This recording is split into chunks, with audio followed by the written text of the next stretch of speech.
Actually ನಾನು lawyer ಆಗಬೇಕು ಅಂತ ತುಂಬ ಕನಸು ಇಟ್ಕೊಂಡಿದ್ದೆ. ಆವಾಗ ಮನೇಲಿ ಕೇಳಿದಾಗ ಅವ್ರು ನನಗೆ ಅವಕಾಶನೇ ಕೊಡಲಿಲ್ಲ.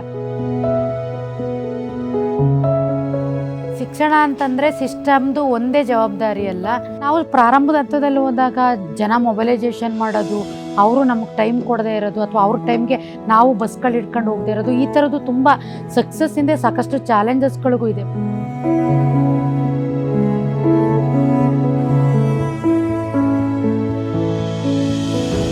ಶಿಕ್ಷಣ ಚಾವಡಿಗೆ ನಾವು ಬಂದಾಗ ನಮಗೆ ಅನಿಸಿದ್ದು ವಿಭಿನ್ನತೆ ಇತ್ತು. ಒಂದು ಮಹಿಳೆಯರಲ್ಲಿ ಒಗ್ಗಟ್ಟಾಗುತ್ತೆ, ಸಮುದಾಯದಲ್ಲಿ ಒಗ್ಗಟ್ಟಾಗುತ್ತೆ.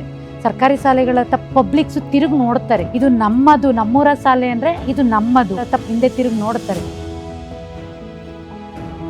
ಪ್ರತಿಯೊಂದು ಊರುಗಳಲ್ಲೂ ನಾವು ಕೆಲಸ ಮಾಡ್ತಿರುವಂಥ ವ್ಯಾಪ್ತಿ ಗ್ರಾಮಗಳಲ್ಲಿ ಒಬ್ಬೊಬ್ರು ಲೀಡರ್ಸ್ಗಳು ಕ್ರಿಯೇಟ್ ಆಗ್ತಾ ಹೋಗ್ತಾರೆ. ಇದು ನಮಗೆ ಅದು ಏನಂದರೆ ಬೀಜಾಕ್ಷರ ಥರ ಅದಾದೇನೆ ಒಂದಕ್ಕೊಂದು ಕ್ರಿಯೇಟ್ ಆಗ್ತಾ ಹೋಗ್ತದೆ. ನಾವು ಹೀಗೆ ಒಂದ್ಸರಿ ಚಾವಡಿ ಮಾಡಬೇಕಾದ್ರೆ ತುಂಬ ಮಕ್ಕಳು ರೋಡಲ್ಲಿ ಓಡಾಡ್ಕೊಂಡು ಹೋಗ್ತಿರುವಂಥದ್ದನ್ನ ನೋಡಬೇಕು. ಒಂದೇ ಫ್ಲಾಟಲ್ಲಿ 6 ಸೆಡ್ಡಿಂದ ನಮಗೆ 30 ಮಕ್ಕಳು ಇರುವಂಥದ್ದು ಕಂಡು ಬಂತು. 24 ಅವರ್ಸ್ನಲ್ಲಿ ಅಂಗನವಾಡಿಗೆ ಮಕ್ಕಳು ಸೇರಬೇಕಾದ್ರು 6 ಮಕ್ಕಳುಗಳನ್ನ ಅಡ್ಮಿಷನ್ ಮಾಡಿದ್ದೀವಿ. ಮತ್ತು ಪ್ರೈಮರಿ ಸ್ಕೂಲಿಗೆ ಸೇರಬೇಕಾದಂಥ 10 ಮಕ್ಕಳುಗಳನ್ನ ನಾವು ಅಡ್ಮಿಷನ್ ಮಾಡಿದ್ದೀವಿ.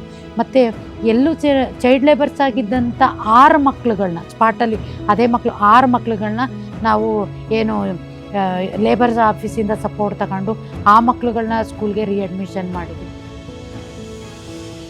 ಒಬ್ಬ ಮಗು ಕಲೀಲಿಲ್ಲ ಅಂದರೆ ಆ ಮಗು ವಿದ್ಯಾಭ್ಯಾಸದ ಒಂದು ಫಾರ್ಮಲ್ ಎಜುಕೇಷನ್ಗೆ ಕರ್ಕೊಬರೋದು ಜವಾಬ್ದಾರಿ ಟೀಚರ್ಸ್ದು, ಡಿಪಾರ್ಟ್ಮೆಂಟ್ದು, ನಮ್ಮ ಸಮುದಾಯ ಸಮಾಜದ ಜವಾಬ್ದಾರಿ.